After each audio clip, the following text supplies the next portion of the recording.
I'm a weirdo. That's what everyone says. Just keep swimming, just keep swimming. Autism affects around 700,000 people. Autism is amongst the most severe of behavioural disturbances. Attention deficit hyperactivity disorder. 47 years old, but with a cognitive age of 3. 10-year-old Michael Glaser was diagnosed with autism. Listen to these symptoms of ADHD. Well, Alice, it seems we both got autism. We are winners. We're winners. Yes, high five. They said I had AD something. Can we have class outside? The event where John McClane say, come out to the ghost, we get together, have a few laughs, take a picture with it. He's not psychotic, he's autistic. You are impulsive. Was that sarcasm?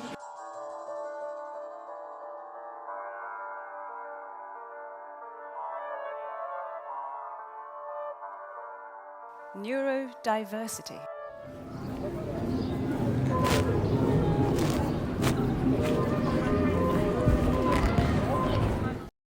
I'll take one.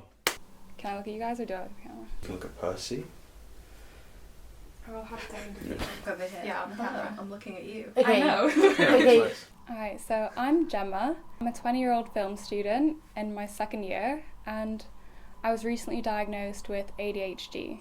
Hello, I'm Niall. I'm a second-year film student, and I'm autistic. I was diagnosed literally last month. My name is Charlotte, and I am 20. I study history and philosophy. I was diagnosed with autism and ADHD last summer.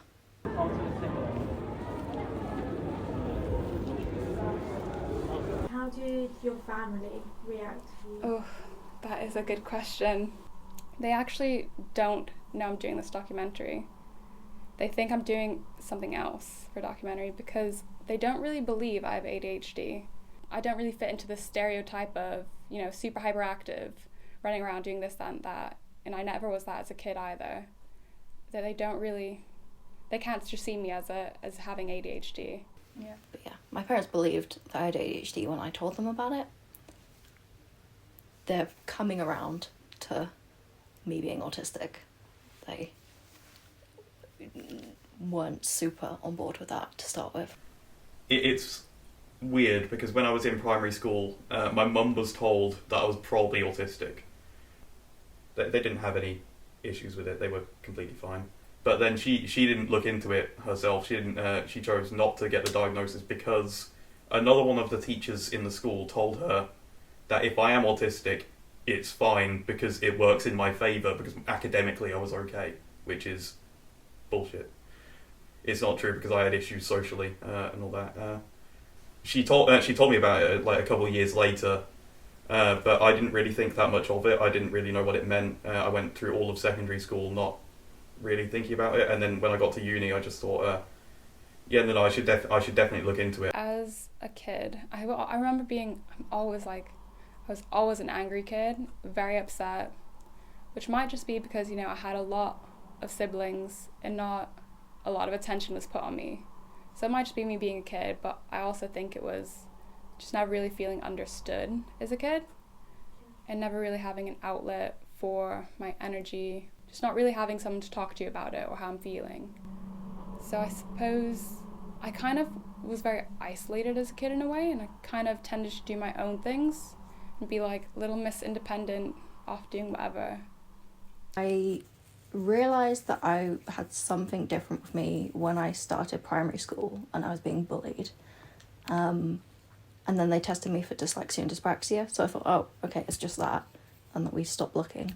And it wasn't until getting to university and reading more about autism and neurodivergence that it clicked and things make more sense. There was this thing that they always did for year sixes where they'd get us to sing, and I hated it. I didn't want to do it, but they would make me anyway. And then at one point, the teacher was trying to get me to sing, despite the fact that I didn't want to. And then everyone in the class was just really quiet as he was telling everyone, as he was telling me to sing. There was just a lot of pressure on me, a lot of people looking at me, and then I just completely froze. I just had I couldn't say anything, I couldn't talk. And yeah, that just really stressed me out. But you know, now that I know I'm autistic, it makes sense. Coming to university in first year, I made the majority of my friends through the LGBT society, and it just so happened that like a lot of the time we would chat, it was like at night or whatever, because we like just had shit sleep schedules. So we made a separate chat for insomnia, and then everyone was like, oh, I have ADHD, I have autism, I have this, and it was like, oh, okay, maybe the insomnia part is just kind of like a bit of what you get when you have ADHD and stuff. They kind of told me about what they were going through, and then that kind of resonated with me. I think for me, the main reason it took so long is just because of the waiting list, because there were a lot of people that also had to get diagnosed, and with COVID and stuff like that, they couldn't do like the in-person sessions where they can talk to people. So there was definitely a lot more stress on the people that were actually organising the diagnosis, things like that.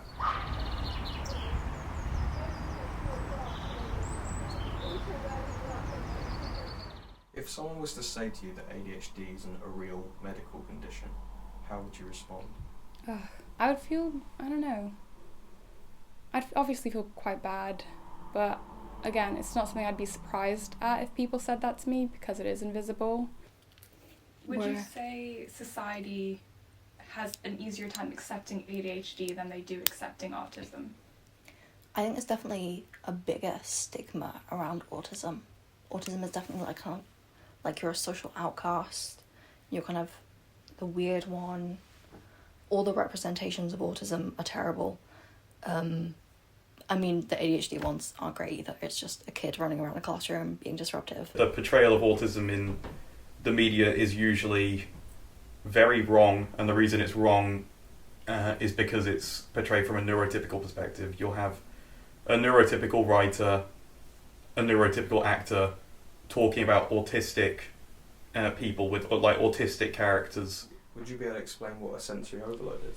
Sensory overload for me is basically just when everything's a bit too much. So I do have sensory issues, particularly with sound and texture, but also everything else. I know that when I was little, they didn't know that it was autistic meltdowns. My mum used to have to like hug me, but it was like a hug half restrain when I'd start to freak out. The way I think of it, it's like when there's a lot going on and you can't block any of it out. It's just imagine like you're in a room or like you're in a supermarket or something, and then there's loads of sounds around, but you don't notice them necessarily. That's not the case for autistic people. Some autistic people, some people aren't sensitive to sound, but I will pick up on every sound, and then I'll be consciously aware of all those sounds, and it just gets to the point where my brain is trying to process all of them, and I can't do it. I think my biggest sort of trigger, I guess, is touch and then sound. So if I'm wearing something and I'll suddenly become very conscious of it and be like, oh, this is itchy, I'm super itchy, or it's really hot in here. Would you say that you have that quite often? Or Yeah, like whenever I'm in a crowded space where I'm sober. Yeah. And how do you get over it? I haven't worked that one out yet, but would you say that stimming is almost like a coping mechanism for I'd that say, as well? yeah, it is a self-soothing thing to do, but I wouldn't say it stops me from being, if I'm getting stressed or if I'm having sensory overload, it doesn't immediately oh, you're done, you're better now. It's the stereotypical hand flapping thing, but it's also it's more than that, but that's what it is, where it's like self-regulating behaviour.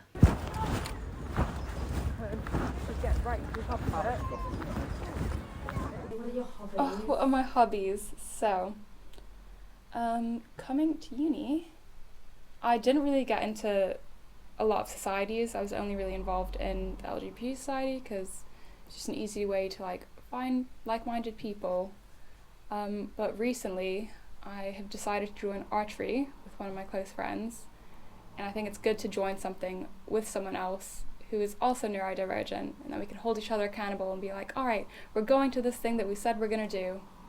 We went and I loved it. So I love archery. It's so fun. It's sort of the only moment in my life where I kind of feel like I get to just pause, take a breath, you know, just shoot an arrow, and then I can go back to being, you know, whatever, fidgety, crazy, whatever. I started doing stand-up just because I just was always told I was funny, like blunt sense of humour, all that, and it's like I'm a very like socially anxious person, so but being in front of people and talking to them and then hearing them actually like laugh at what you say and just respond to it in a positive way is really nice. It's just it has made me a lot more confident. Yeah, I really enjoy it. It's a good way to meet other autistic people as well, because there's, I think, well, the president, Ross, is also autistic, and there's a couple more autistic people in the society. So it's, yeah, just had a really good time with it, really. Jemma, I have depression. I don't have hobbies. I'm sure you do something, Charlotte. What do I do in my free time? Currently obsessed with Star Trek, so Star Trek Society. There's literally like 3 of us. What do you do? We meet on Thursday evenings and watch Star Trek. Nice. Like themed each week. That's quite cool. It's fun. Little sign off. Yeah, so you can like wave goodbye, or like whatever. Say where close off a stand-up set, which isn't a catchphrase, it's generic as hell. Do it. Thank you everyone, I've been Niall, goodbye. Do you want to do a final, just like thumbs up to the camera? Bye, that's it. Yeah. You can do a high five if you want. Is that a shot? No. Why?